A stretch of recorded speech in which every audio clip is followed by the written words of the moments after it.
భారీ వర్షాలతో కృష్ణానది ఉధృతంగా ప్రవహిస్తోంది. విజయవాడ ప్రకాశం బరాజ్కు వరద పోటెత్తుతోంది. గంటకు పెరుగుతున్న వరదతో ప్రకాశం బరాజ్ దగ్గర రెండో ప్రమాద హెచ్చరిక జారీ అయింది. ప్రకాశం బరాజ్ దిగువ ప్రాంతాల ప్రజలను మంత్రి నిమ్మల రామానాయుడు అలర్ట్ చేశారు.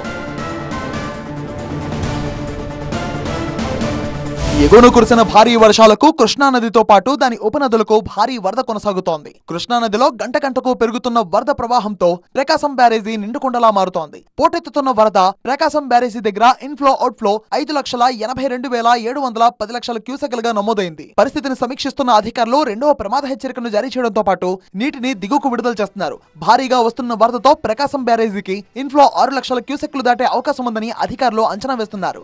వరద ఉధృతి పెరుగుతుండటంతో జలవనరుల శాఖ అధికారులు అప్రమత్తమయ్యారు. అలర్ట్ గా ఉండాలని ప్రజలకు సూచించారు. అవసరమైన జాగ్రత్తలు తీసుకోవాలని విజ్ఞప్తి చేసింది. ప్రకాశం బ్యారేజీ నుంచి దిగువకు నీటిని విడుదల చేస్తుండటంతో కొల్లూరు, భట్టిప్రోలు మండలాల్లోని లోతట్టు ప్రాంత ప్రజలను అప్రమత్తం చేశారు. కృష్ణానదిలో వరద ఉధృతి పెరుగుతున్న నేపథ్యంలో పరివాహక ప్రాంతాల ప్రజలు అప్రమత్తంగా ఉండాలని ఏపీ విపత్తుల నిర్వహణ సంస్థ సూచించింది. ఇక విజయవాడలోని ప్రకాశం బ్యారేజీ వద్ద కృష్ణానది వరదను ఇరిగేషన్ అధికారులతో కలిసి మంత్రి నిమ్మల రామానాయుడు పరిశీలించారు. కృష్ణా డెల్టా పరిధిలో అధికారులంతా క్షేత్రస్థాయిలో పరీక్షిస్తూ ముందు జాగ్రత్త చర్యలు చేపట్టాలని ఆదేశించామన్నారు మంత్రి నిమ్మల రామానాయుడు.